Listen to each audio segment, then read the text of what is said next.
Quand deux associations partagent les valeurs de solidarité et d'entraide, elles se rencontrent, cela donne une heure solidaire rugby. L'heure solidaire d'habitat et humanisme, c'est une initiative permettant à ceux qui bénéficient d'un logement pour aider à leur retour dans la société ordinaire. Et récemment, nous avions cuisiné, photographié et bricolé. Cette fois-ci, c'est rugby à Beaublanc, avec l'USAL. Moi, je la regarde à la télé. Ouais. Voilà. Et là, vous jouez aujourd'hui. Voilà, je fais un test. Ça change Voilà. Mais ça change parce que j'y ai jamais joué. J'aime bien le regarder par contre. pas. C'est plus compliqué qu'il n'y paraît. Hein. Le rugby est beaucoup plus compliqué qu'il n'y paraît, tout à fait, oui. Voilà.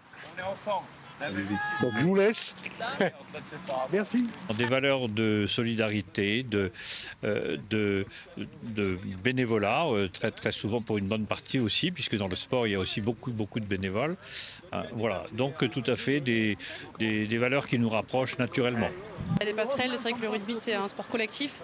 On a besoin de tout le monde finalement, de tous les joueurs, quels qu'ils soient, de différentes tailles, différents poids. C'est vraiment un sport qui amène à évoluer aussi dans la société.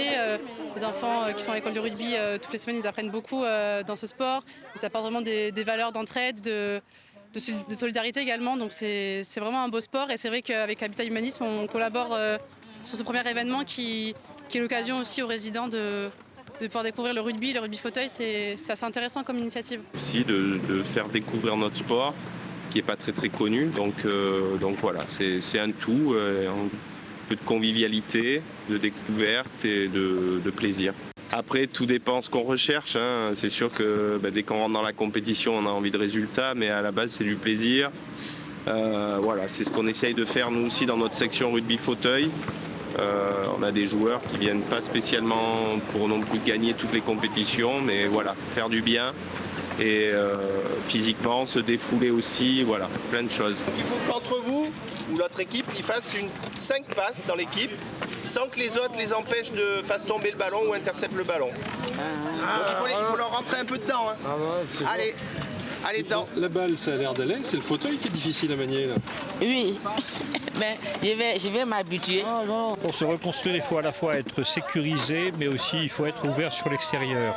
Donc ça peut paraître, c'est pas contradictoire du tout, mais dans un premier temps, il faut quand même se sentir en sécurisé dans un lieu où on est accueilli d'abord et compris et aidé, mais où aussi on ne se recroqueville pas sur soi-même, on est ouvert sur l'extérieur, sur la vie extérieure, dans la limite des possibilités, bien sûr. Mais voilà, c'est très important d'avoir des activités qui nous tournent vers l'extérieur.